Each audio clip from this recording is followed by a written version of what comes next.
Welcome to this episode of Criminology Chats. I'm JR. And I'm Miranda. Today we're chatting with Shane Foster, a retired youth corrections officer, and his daughter, Cory. Cory will be asking some questions, and we will hear her perspective on being the daughter of a youth correction officer. First, we'll tell you a little bit about Shane and Cory. Shane graduated from Metropolitan State College in Denver, Colorado, with a Bachelor of Science degree in criminal justice with a minor in philosophy. He worked for 25 years in the field of youth corrections system. He worked in several youth facilities before starting in 1997 with the Division of Youth Corrections for the state of Colorado. In 1999, he transferred to the Lookout Mountain Youth Services Center in Golden, Colorado, where he stayed until his retirement in October of 2022, after 25 years of service. He has received numerous awards, including being awarded the state flag of Colorado by the governor in August of 2022. All right, Cory, now it's your turn to tell us a little bit about you. All right, I graduated from Bear Creek High School in 2022. I am a current student at a local community college in the criminal justice field. Right now, my main interests are in forensic investigations and forensic science. I'll graduate from the community college this year in December, and I've maintained a 3.9 GPA. I want to transfer to a four-year college studying criminology, minoring in forensic science or forensic psychology. I am currently focused on a career that allows me to practice psychological principles and criminal justice practices, possibly working in investigations. Great. That sounds like a good future endeavor. Welcome to the show, Shane and Cory. Thank you. Thank you. What's it like to be retired now, Shane? Professor, it's awesome. Love it. It's a lot more relaxing, less stressful. Great. So let's start off. Tell us what got you started in the field of youth corrections and why. Okay, Professor, I think it goes back to when I was about 14 years old. My grandmother thought that the family had lost me because I was a very troubled youth. I was running around school, getting kicked out of class. I was getting into multiple fights. I was going out and doing bad stuff with a friend of mine in the neighborhood. And I just was a kind of a rebellious young man. And I think that I was able to get through that period of time because I had such good parents that I got to a point where I felt like I needed to do better for them, and because I knew I was putting them through so much stress. Well, then I went into college, and I wanted to get into criminal justice, and I really enjoyed the field. And I had a class. It was called Juvenile Delinquency,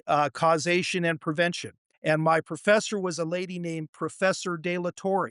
And that was my favorite class I had at Metro, and it really hit home. I really enjoyed all the material, and I even enjoyed the research papers. So after that class, it kind of led me down the line to eventually thinking about getting into the field of youth corrections. I started at a residential treatment center named the Shiloh House that's still active today. And that was working with some delinquent kids and neglect kids. And I really enjoyed that. I saw these kids really needed good role models and they really needed guidance. So that led me to work at a place called the Dahlia Street Youth Center, which is in Commerce City. And it's a juvenile jail. It's no longer in existence. And I work with pretty much little gang members from the ages of like anywhere from 12 to about 17, and enjoyed that. I learned a lot from them. I did some things to build rapport. I learned how to do magic tricks with cards and talk to them about gangs. And I would break out a paper, and I'd have it from directions of north, west, south, and east. And I'd have the kids write their gang names inside each of the directions. So I kind of had an idea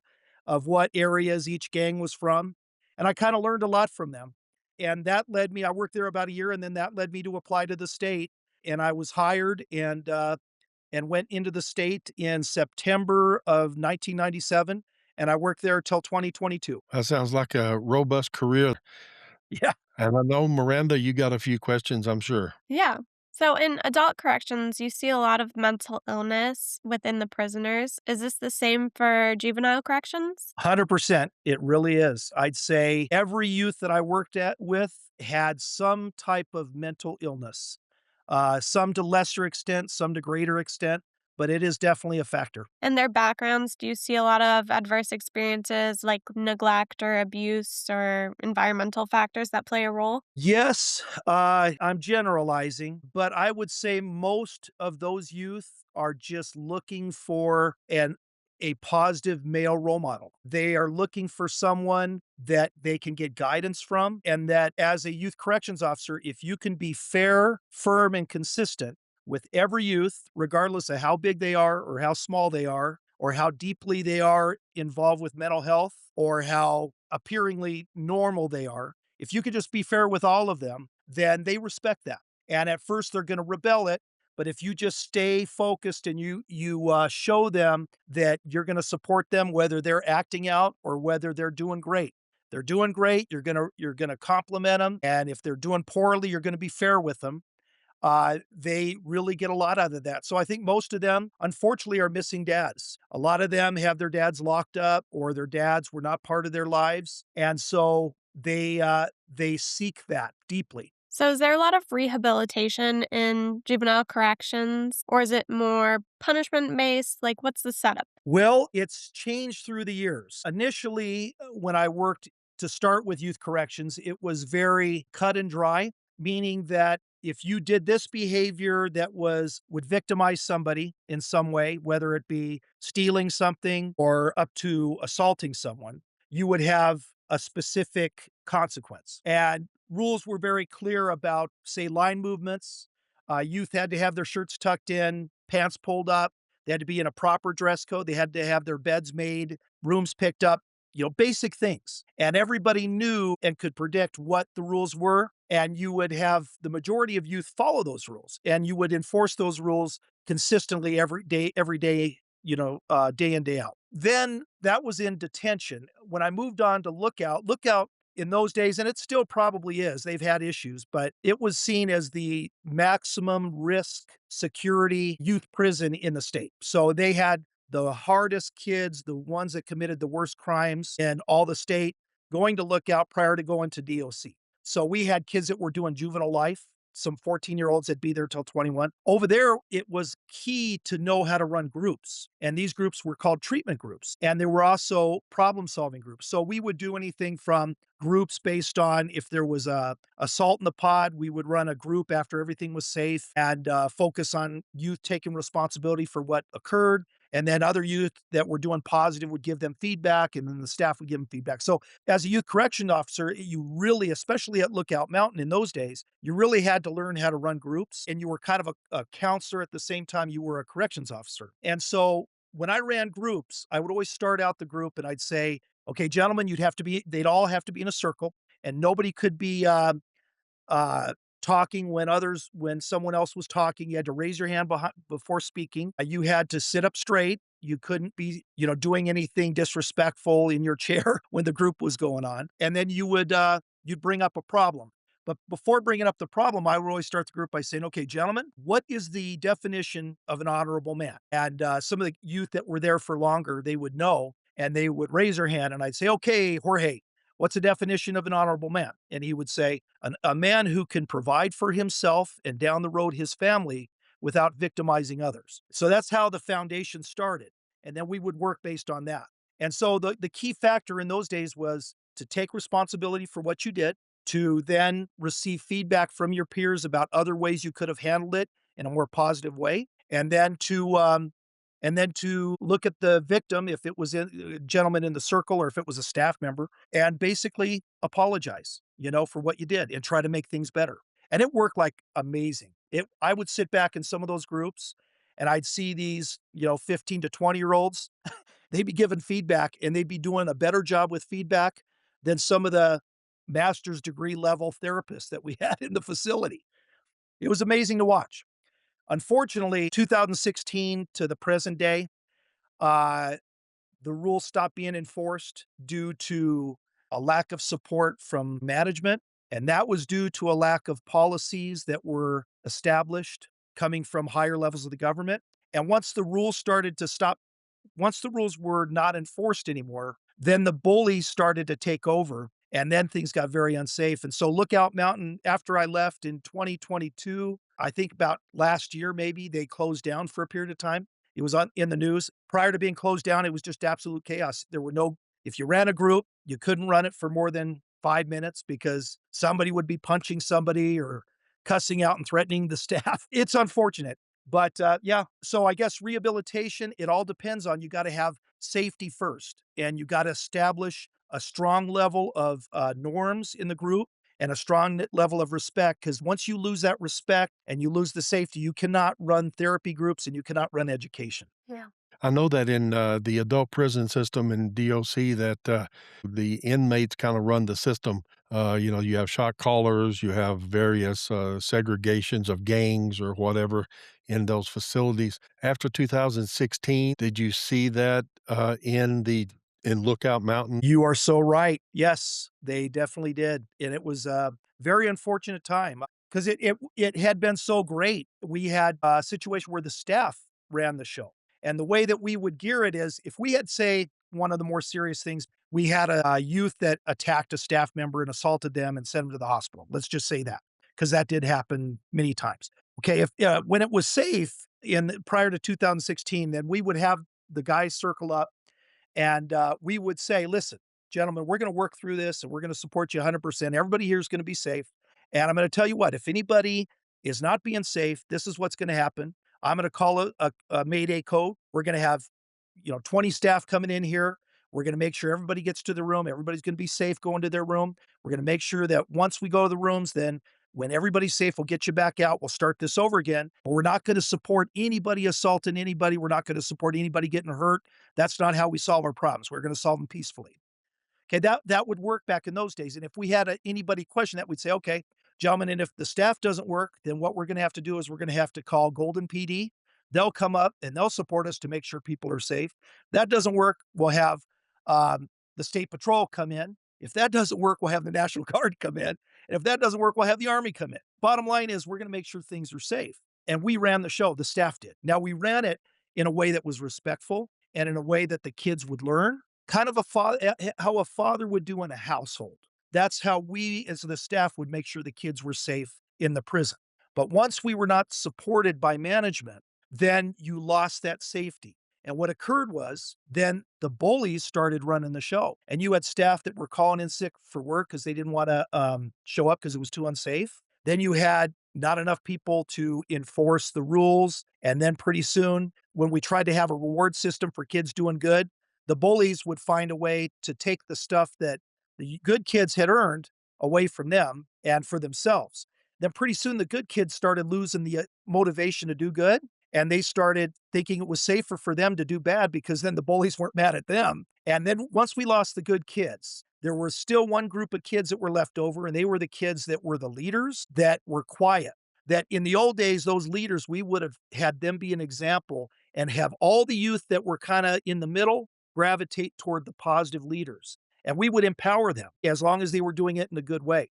But when we lost those kids would just stay quiet. They would never hurt anybody or assault anybody, but they wouldn't speak up if some other youth was doing wrong. And once that happened, it was chaos. Okay. This next question is going to be for Corey.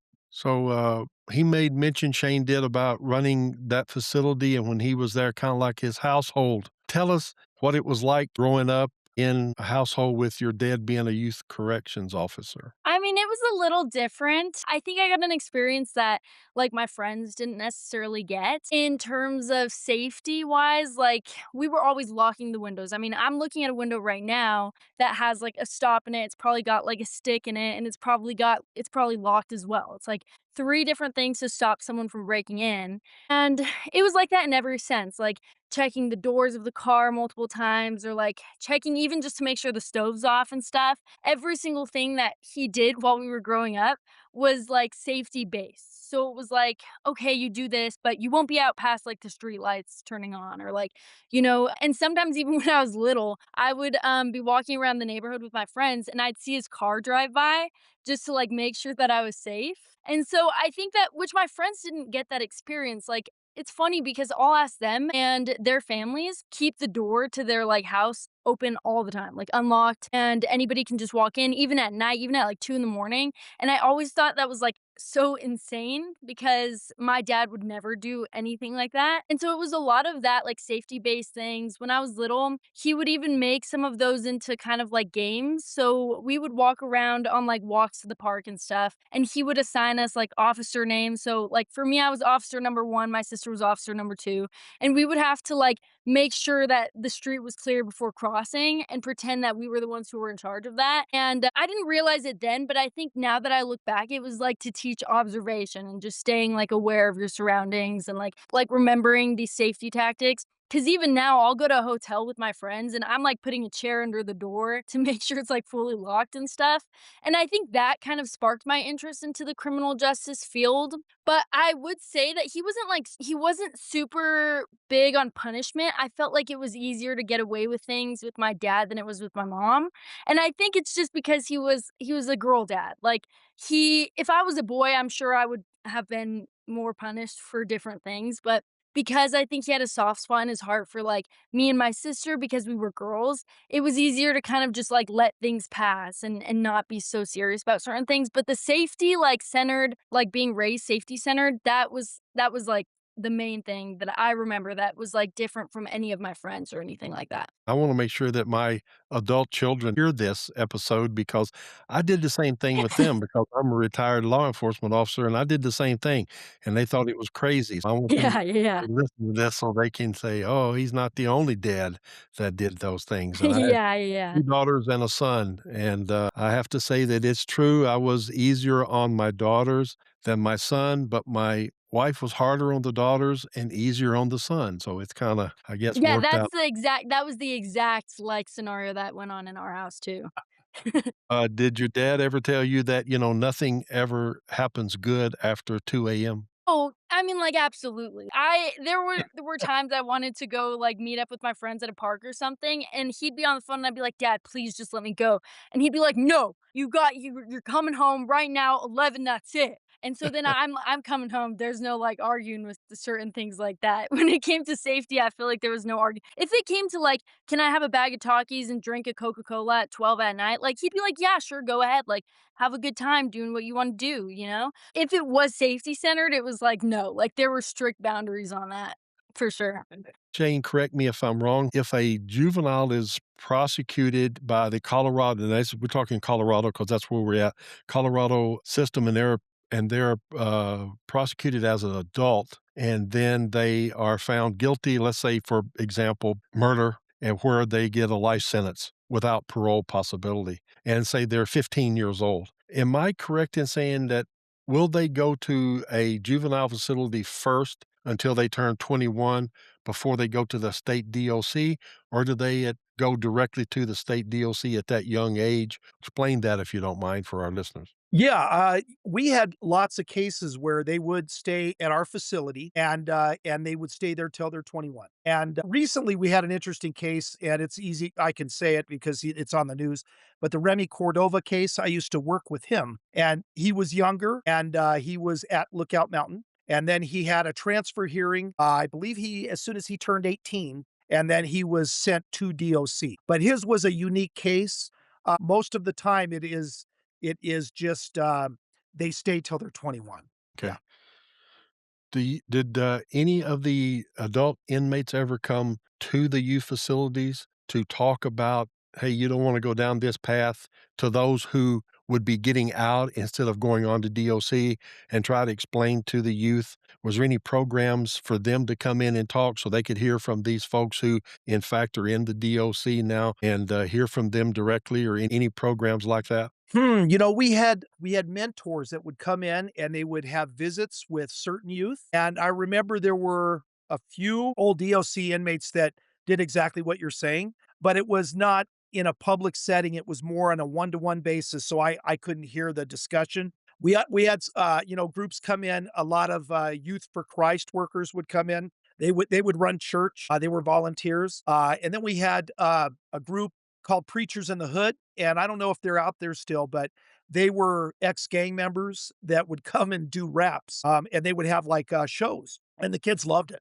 The kids really enjoyed it, but, yeah, I don't remember many ex-DOC inmates ever doing a public presentation. Oh, okay. So, do you see juvenile corrections as being beneficial to these children, or they learn and change their behaviors, or do you see them become stuck in a cycle of incarceration? Well, that's a great question, and actually, it's amazing.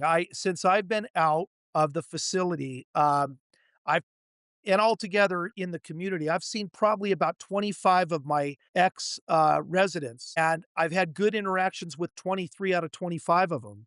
Now that I'm retired, I work at a hospital and I work in security, and I've seen about 7 or 8 of them come in. And of all those youth that I used to work with, they all are doing good, with the exception of about 4 of them. So maybe like out of 30, only 4 have been doing poorly, and all of them have thanked me and thanked all the staff for what they learned. I've even had youth call when I was at Lookout, call 10 years after they were residents and just say, "Hey, I just want to thank you. What you guys were teaching us was really helpful." But I think that post 2016, when the whole programming started to crumble, no, like right now, it is not a place for youth to be. And I hate to say that. I used to teach my daughters I always thought they could have being a correctional officer as a craft that they could get into down the road, but I would never want them to be youth corrections officers now, because in the youth system right now, hopefully it'll change, but there's just so much harassment toward women, and now the rehabilitation is just not there.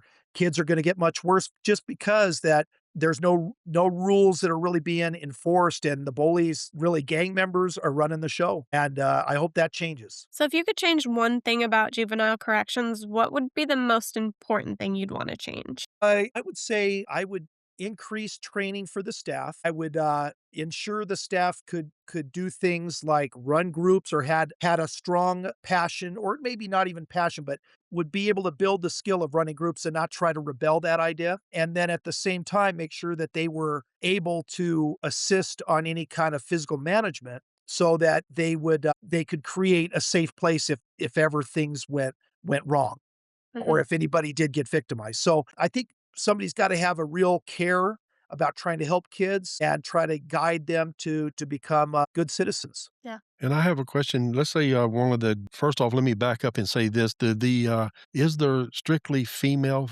juvenile facilities, or do they have co-ed facilities and keep them separated somehow, or how does that work with when you have the females juvenile justice individual incarcerated? Yep. Okay, so at Platte Valley Youth Services Center up in Greeley, they have, in the days I worked there, they had one girls pod. That pod was named Acadia, and there were 5 other pods just for boys. And when we would take the youth to school, the girls and the boys would intermingle. But then after school, unless it was an activity like church, they were kept separate. And obviously the staff we would and the teachers would watch to make sure the boundaries were kept and such. And that was at Platte Valley. At Lookout Mountain, it's an all boy facility. Okay. All right. Yeah, I could only imagine with the adolescents and teens that if you had them in the same facility, you want to keep them separated and an eye on them as much as possible. Well, funny story that you say that. So back in about 2010 or before, we used to allow the youth that had earned their levels that for good behavior, they could go to the gym on a certain night, and the girls from Excelsior Girls School would go up and go to the gym, and they were escorted by their staff, and we would have kind of a social. It was the funniest thing because they'd have a DJ booth, and they'd have speakers, and they'd have this dance in the middle of the gym like you would in high school. But the funny thing is all the girls got out to the dance floor and they were dancing, and some of the biggest, toughest gang members were against the wall acting like they were too cool to dance. So the only kids dancing was the girls, up until a young man who was very flamboyant. He went out, and his name was Greg. He went out and started dancing with all the girls. Maybe there were like 20 girls dancing. He went up there with them. And then he was having so much fun, and he was so flamboyant that all the other guys thought it was safe for them now to get out there and dance too. So it was kind of neat how he broke the ice. But unfortunately, when that occurred, there was a girl that snuck under a table with a boy from the facility, and there were tablecloths over, and they were being naughty. So then after that, we could never do that again. Oh, leave it to a couple to ruin it for the whole bunch. That's right. So, when it comes to getting into trouble, I don't want you to admit to anything. Did your dad's involvement with youth corrections and hearing his stories have an influence on you understanding that, hey, yeah, I can do some things and I'm probably going to do some things, be a little rebellious, but I'm going to mind what I do because I don't want to end up in a facility like where my father works as an Yeah, in. absolutely. Like, definitely, because, me and my sister have always been more weary in general, and I think it's kind of because of that too, and my mom also, she came from Guatemala and kind of, like, she lived in the streets a little bit, so she kinda came with this, like, street mentality as well of, like, "Hey, don't get involved with people who are doing certain things and stuff," and I knew since I was, like, I don't know, in high school that like, drugs and alcohol was never really for me anyways, but he would kinda make that, like, abundantly clear because, first of all, like, there was one time I had, taken a gummy from some girl at school, and I had to go home early, but I got my grandma to pick me up, not my dad, because I didn't want him to know. Like, my grandma did tell him eventually, but, like, I woke up from my nap after that, and my eyes were still messed up and glassy and stuff, and he gave me this look in my eye, like, direct eye contact, and I just knew, like, he knows, you know what I mean? And so, I think I was always more worried about him just knowing because he's seen it so many times that I knew I couldn't get away with it, but on top of that, like, I think because of the things he said, for example, to, like, be aware of certain guys that have, like, certain personality traits or could be abusive and stuff like that, or just people in general who are, treating their friends, like, horribly, leaving them, like, on the streets of downtown at night and stuff like that. Those types of friends and stuff, I was always kind of warned to, like, stay away from, and so I think that I kind of always had I was worried, yes, that he would find out about these things that I would do, but it never, like, fully stopped me because, like, one time I had a friend who was, this was when I was, like, 12 years old, but I had a friend she was, like, kind of like a runaway, and she was a little bit more troubled, and we all liked her, but at one time, she was running away from her mom, and we kind of all tried to, like, hide from that and, like, lie to the cops about it, about where she was even though we knew, and the cops knew, like, I was 12 years old, I can't lie about anything, and so they came, like, knocking on the door for that, and I just, like, can't even imagine what my parents were thinking when, like, they came. I wasn't even at home, and there was another time when I was, like, 17 years old, this lady there was, like, a road rage incident, and she pulled up into my driveway, and I had pepper sprayed her, and she left, like, pretty quickly after that. Because for me, I was always taught to be observant and stuff, so when I saw her, like, coming up the driveway, I was immediately grabbing my pepper spray that my dad bought me for Christmas, and so I was getting prepared, and I told her, like, "Hey, if you don't leave my driveway, like, I'm gonna pepper spray you." So I did, she left, and then the cops did come, and once I heard that knock on the door, I was like, "Oh my gosh, I'm screwed." Like, I didn't tell my dad. So he was the one who came up, and he was like, "Hey, what's going on? What's going on?" And I had to explain the whole situation to him. Thank God he was actually proud of me for, like, defending myself, but it was situations like that where I would still get involved in, but I knew that if he were to find out about it, like, I'd be so screwed. So that's why I tried to avoid those things, even though I did kinda, like, walk the line a little bit when I was, like, 17 and also when I was, like, 13, but now for sure I avoid all of those things, you know? I think that was kind of the thing is I just knew he would know, like, I didn't have to confess to anything. That was the worst part about it. Because if I could lie my way out of it, okay, then it was fine, but I knew I couldn't lie my way out of it because I knew he was just gonna know, so that's why I was like, "I'll just avoid it in general," you know? So, what's the most important life lessons you've learned from your dad? I think safety first in a lot of different senses. So when I'm like with my friends in public and stuff, it's always like number one, safety rules stick together. So I know we're all gonna stick together, even in situations where it's like maybe it would be more like reasonable for us to separate to like get something done. I try to keep everybody in the group together because of that. And me and my sister are the same way.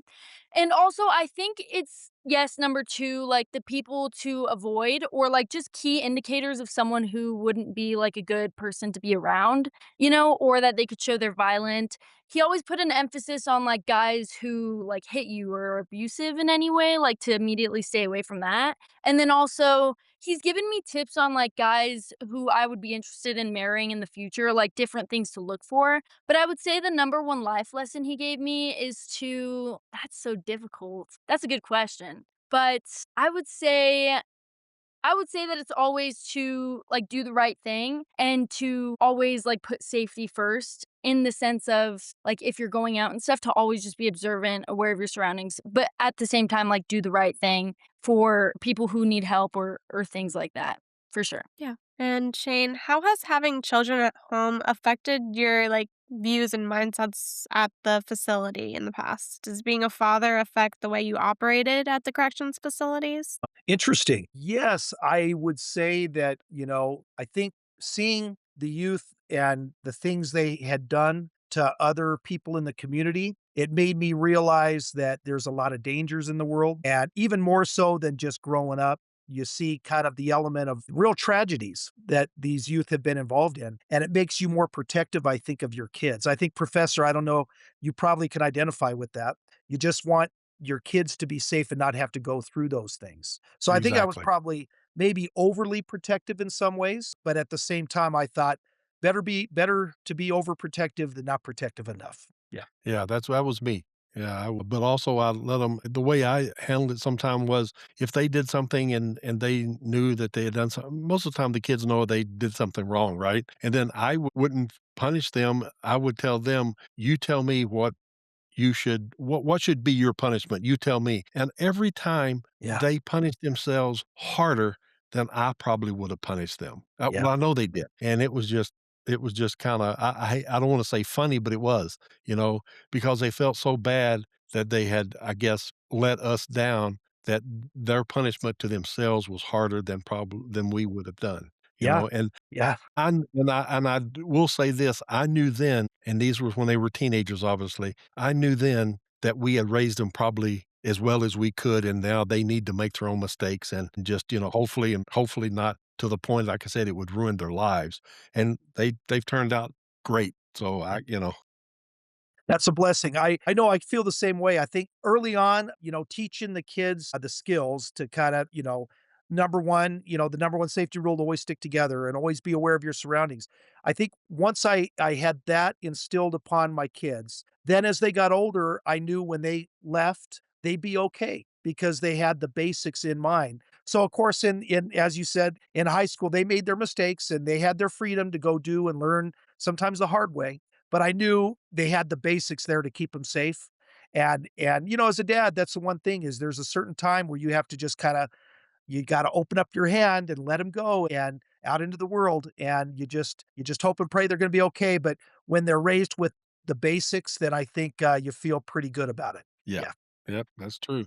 Now, in the juvenile justice system that you were exposed to, let's say that a juvenile assaulted, like you said, a staff member, okay, or even another juvenile in the facility. Depending on the level of the assault, I'm assuming that the police would have to get involved and a report done. And then, of course, they would have to go to court or whatever the procedure was there. But I know in some systems, and I don't know about the juvenile justice system, are they segregated sometimes from general population for the safety of the others for a time until there's a cool off period or anything like that? Or I guess how did you deal with those who just were always involved in assaulting other people in general in the facility? Okay. Well, I'll do kind of pre-2016 and post-2016. Okay. Pre-2016, if there was a fight, maybe even an assault, what would occur is we would, go to the situation, intervene, pull the youth apart. If the youth continued to fight us,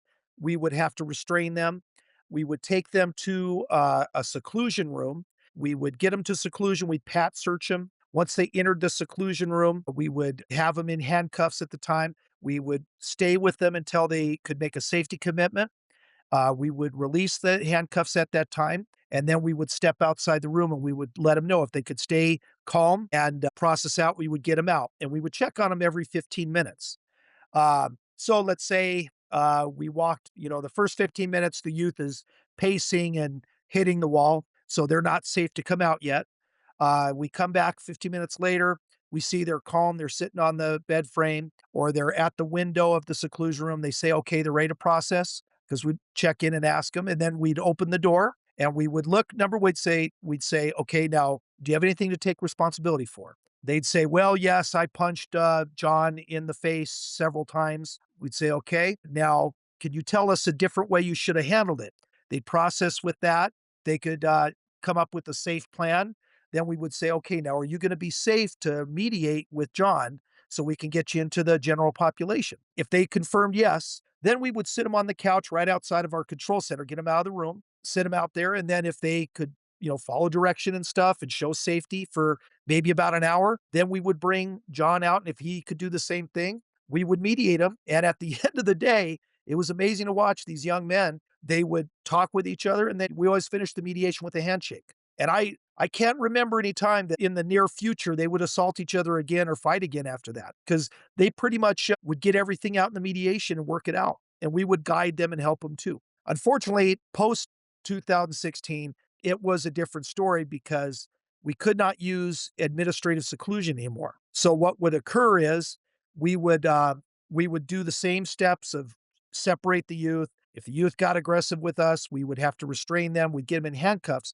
Then we would bring them to the seclusion room, but we would have to sit there until they were out of handcuffs, like we did before. But then once we released them from handcuffs, we had to take them out of the room. So there was no seclusion, no time to just calm down for a little bit. Then we didn't have the staff to have them sit on the couch, because if we had them sit in the couch, then a lot of times they'd start throwing chairs and that, or somebody would leave another pod and they'd run up on the kid on the couch and we'd have a fight out there. So we had no choice but to pretty much bring them right back in the pod. Well, then once they were in the pod, we couldn't do a group to get them calmed down. So a lot of times they would be bragging about what they did, and then friends of that other guy would get mad, and then we'd have pretty quick 4-on-4 fight. Then we'd have a code red, and then we'd have to get everybody in their rooms, and some of them wouldn't go to the room, so then we'd have to restrain them. It was chaos. In the old days when we did have seclusion, but we kept it regulated and safe, and we get them out as soon as we could. We'd process with them. We just had the individual issue, and we could process them in that mediation back on the pod, and the rest of the night would be a night of TV, cards, and board games and, fun. Without the separation and the calm down period, just led to it kinda created a lot more issues, and a lot more people got victimized, unfortunately. So, do you see peer pressure playing a role in this violence at all? 100%, 100%. Yes, peer pressure, especially with teenagers, is huge. So we ran a program, it was called, Positive Peer Culture, and that was where pre-2016 in those years, we would use the pressure of the youth to guide them to good behaviors. An example of that would be, we'd be in the pod and, I'd be the staff with maybe 15 youth. Out of the corner of my eye, I would see, say, John punch Hector in the arm. And I'd say, "Sir, stop your horse playing." And John would say, "Okay, okay." And then John would say, do something to another kid and like push him. And I say, "Sir, that's your second confront. No more horse playing," because horse playing in a prison system can lead to fights. So then I would say, "Now, sir, if you do it one more time, we're going to be in group." And so none of the youth liked to be in group. So the next time John would come close to horse playing, they'd say, "Hey, John, chill, dude, chill. We don't want to be in group. Stop doing that." And he would stop because he would listen to several peers, and it would avoid further issue, and we would not have to be in group. However, when there's not positive peer pressure and it's negative peer pressure, then the post 2016 times you would have youth get mad at another youth because he's not fighting someone. You'd say, "Oh man, he's talking stuff." That's not what they say, but I'll clean it up. "He's talking stuff. Hey, dude, you can let him do that? You can let him talk stuff like that?" And pretty soon you get 3 or 4 saying that. You get an impressionable youth, and he's going to try to run up on that other youth. And in these times now, most of the time when he's not expecting it, I've seen 4 or 5 youth dump a youth sleeping on the couch because they want to get them when they're not ready. And that's tough to see and that's tough to deal with. But so peer pressure works both ways. And when it's done right, you can really create a really therapeutic, safe environment if you reward the youth doing good and you empower them, and then you guide the other youth to kind of follow in that youth's footsteps. And the youth that doesn't do good, that hurts others, you separate them from the group. Pretty soon, those youth that are separated see the youth having a good time, playing softball, having barbecues, playing frisbee, and they're like, "Man, I want to be part of that." And then we get with that negative youth and say, "Oh, you know what? Hey, bro, all you got to do is be safe. If you do this, this, and this, we'll get you right out. Can you prove that you'll be okay?" Bring in a couple positive peers, have them talk to him a little bit. And then before you know it, they're out there playing softball, having fun with the rest of them. And that's when you see positive peer culture really work. Yeah. Yeah, I think that was seemed like a pretty good model. It, reminds me, though, of my time in the military because there were peer pressure there worked really well, especially in basic training and those environments. If you messed up, the whole group was punished, and it didn't take long before it was, "Hey, look, don't do that again, okay?" Yeah, So yeah, so there you go, and it worked, but anyway. right. In the adult prisons, there's always drugs that seem to find their way into those facilities, also making weapons of various types from materials that they're exposed to and things like that. Is that similar in the juvenile justice system, or is it not, as available as it is in this adult DOCs? Yeah, it is. It's prevalent in youth facilities. In the days between 1997 and about 2016, kids were did not have access to hardcore drugs for the most part. Like, it was very rare.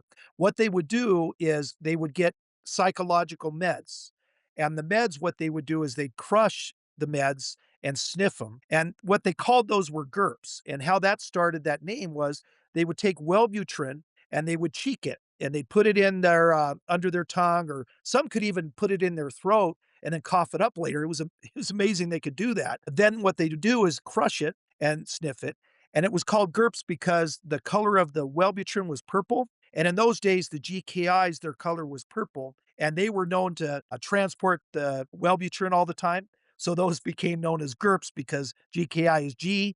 Whenever they see each other, they say, "What's up, G? What's up, G?" And so these became GURPS, meaning starting with the G. So that was really the biggest drug we had to watch, is when the kids cheat their meds. Post 2006, what happened was the state around that time changed the strip search policy, and they changed it in youth corrections. Instead of a strip search, it was a gown search. And so when they stopped the full strip searches and they went to gown searches, youth were able to hide the drugs from visits and from passes in the community. Those youth that were getting ready to leave, they'd go on passes. And if they were a vulnerable youth that could be bullied, they would actually transport drugs that they would get on the pass and get them through intake through this supposed gown search that wasn't thorough. And they'd get them into the unit. And then it got really bad because then you got a pod that was kind of set up to where you had the leaders and then you had the gophers that would transport the drugs in. And then there was a whole peer culture designed to keep the drugs coming in. And anybody that tried to stop that distribution, the whole pod would be against that staff. And if you had a staff that was very by the book and professional, the youth would act out all the time because they knew that that staff might stop the flow of drugs into the pod.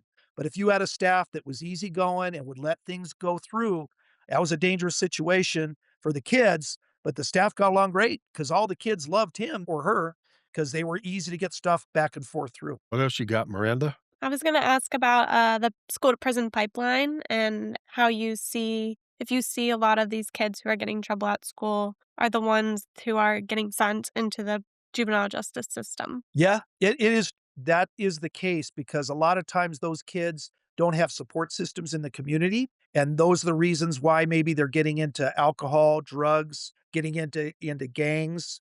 When I was a kid, I wasn't into drugs, but I was getting bad grades and I was smoking cigarettes, and I was a small example because I wasn't doing the things that the kids I saw did, but it's the same idea that if you feel like you don't have the support, then you end up getting in more trouble. And then eventually it gets you put into prison, because you make friends that are negative, and then that leads to other things. And before you know it, you do something in the heat of the moment, and it's a tragedy, and then you're in a youth prison. Do you see a lot of regret when kids are first put into the system? Yeah, a lot of sadness, a lot of, phone calls to parents and crying, or tears in their eyes. And yeah, it's a lot of regret because they know they made a big mistake. And others, you don't have that regret because maybe dad has been in prison and their goal is to follow in dad's footsteps. And that's kind of the case for the kids that do real serious murders because the older gang members, nowadays, they're having the younger gang members do the serious crimes because the young kids think they're not going to get as much time because they're youth. So then they will do a lot of times the murders or the drive-bys. And then before you know it, they're at Lookout Mountain and they've killed someone or multiple people that maybe have not been found out about. Then they end up in prison, and that's okay because their dad's in prison, and they kind of more used to that because it's seen as an honorable thing to do, unfortunately. Yeah. Corey, did your father in his career ever seen any of your friends that you grew up with in his system that you know of? I don't think so. I mean, I think that he definitely pointed out, like, I had a couple friends that were kind of delinquent as well, and he would point out like that, like try to stay away from them in this sense, or like don't go down that path with them or whatever. But I don't think he actually ever saw like any of the same like people or anything like that. And from what he described, I mean, I grew up like I went to like a high school that was kind of like pretty, I don't know, suburban, and it was pretty, like, nice and everybody there, I mean, there was drama, but it wasn't anything crazy, and most of the time, I actually only had, like, 2 best friends growing up that I've, like, been best friends with all my life, and they both have always been, like, really, really good kids, so, for me, I never had to deal with that. I think my sister dealt with more people who were, like, getting more into, like, very delinquent stuff that my dad would, like, kind of tell her about because she was always, like, more like rebellious, sassy, you know what I mean, than I was. But at the same time, I don't think it was ever either one of us ever had like friends that were to the level of some of the stories that he would tell us about some of the inmates, you know? Okay, all right. Yeah. Shane, when you were doing your job, where was the, what is it? I hope I say this correctly, restorative justice, where where kids would go, if they tore down a fence, they would go out and replace it and go to the victims and say, "Hey, I'm sorry about this. What can I do to help to fix it?" or whatever. Was that something that was big during your time or not as much, or as it progressed, or Yeah, talk about? that's a great part of of the treatment is the restorative community justice that we called it RCJ activities. So what we had was there's a graveyard that's nearby Lookout Mountain Youth Services Center. And Lookout is the oldest facility in the state of Colorado for youth. It started, I want to say, in 1876, the same year Colorado became a state. So it's got a long tradition. And one of the things that we would have the kids do is they'd clean up the graveyard as kind of, and then they'd see the names on the graves. And it kind of brought it home where the counselors would talk to them about, "Hey, these people had their moment in time to live, and each one of them may have had a different career, different families, but they've had their time. Now, what are you going to do with your time? They're kind of teaching you a lesson now from the grave that you can make your life a great thing or you can make it a tragic thing, and so it was really effective to have the youth think. I've also been on trips where we take them. One time we took them to a community center that had a pool, and they had a graffiti artist there, and kids that were doing their RCJ activity, they'd learn from the artist how to paint the wall, spray paint the wall in certain areas and create this beautiful mural. At the facility, if they were too unsafe to leave, to the facility, then they would do things like, clean up certain areas, or they would run mediations themselves, to kinda pay back, try to nonviolence and teach others nonviolence. Sometimes they'd run groups. They'd do a certain project, a therapeutic project, and they'd present it to the group, and the group would ask them questions about it. So there was a wide variety, and the counselors were real creative to find different activities for them to do to RCJ. When I interviewed a suspect, I would tell them, when you look at a grave stone, you see the date they were born, the date that they passed away. But what a lot of people overlook is the smallest thing, and that's that dash in between, because that's their life and what they did.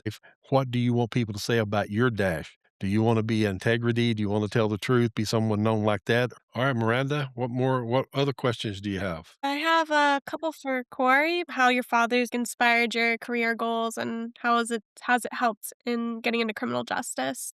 Yeah, I think it definitely has helped because he's given me kind of like a precursor, I guess. Cause like for me, I've gone into different classes where people kind of will say certain things about people who are in correctional facilities and they'll say things about criminals and they have very generalized statements. But some of the stories he told me has given me different perspectives on like criminals and like just people who are delinquents in general and stuff. And honestly, more than anything, it's given me more of an understanding of those people because he'll tell me things about how these kids were like really good artists or they were really athletic or they would cry at night and like they had they wanted like little pets or something like that. And it shows that like there is that human like aspect to them, and they really just search for like a support system and stuff. That's a lot of times what gets people into these like criminal situations, is because they're like searching for support and stuff. Whereas I feel like most people kind of look at criminals and think, well, like they had the choice. They should have done that. Like, yeah, they grew up in a bad life, but so like life's not fair. It doesn't mean you do these bad things or whatever. And while that's like true, I think everybody can be given a little bit of grace in that sense. There are obviously people who are, I think you can just tell that they're like not, they don't want to be like fixed. They don't want anything like that. They just want to keep doing like, if you put them back out in the streets, they're going to like reoffend.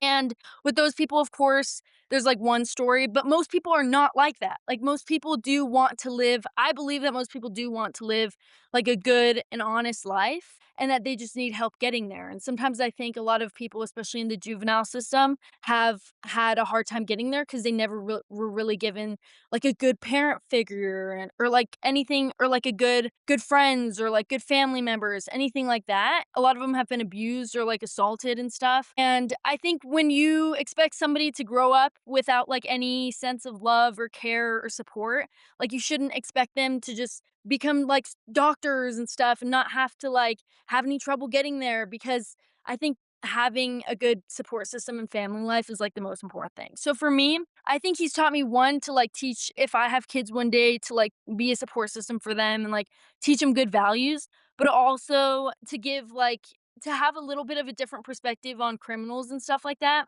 because I think at the end of the day, like it's never black and white, it's never black and white. There's always a gray, you know? Yeah. We good? I think so, yeah. Yeah. All right. We appreciate both Cory and Shane being here today, and it's great. This is the first episode that we've done on juvenile justice, and I think it's fantastic. I think you guys provided great perspectives from being a youth corrections officer and from being a child of someone who does that. And I think it's fantastic for our listeners to get both of these perspectives. So we really appreciate you guys being here. Thank you. Thank you. Thank you for the opportunity. It's great meeting you both. Yeah, it was great being on here. Criminology Chats is brought to you by the Chicago School. For more information about the institution, please visit www.thechicagoschool.edu. That's www.thechicagoschool.edu. I would like to extend my gratitude to the students who always participate in these episodes. We want to hear from our listeners, so please email us at criminologychatspodcast@gmail.com.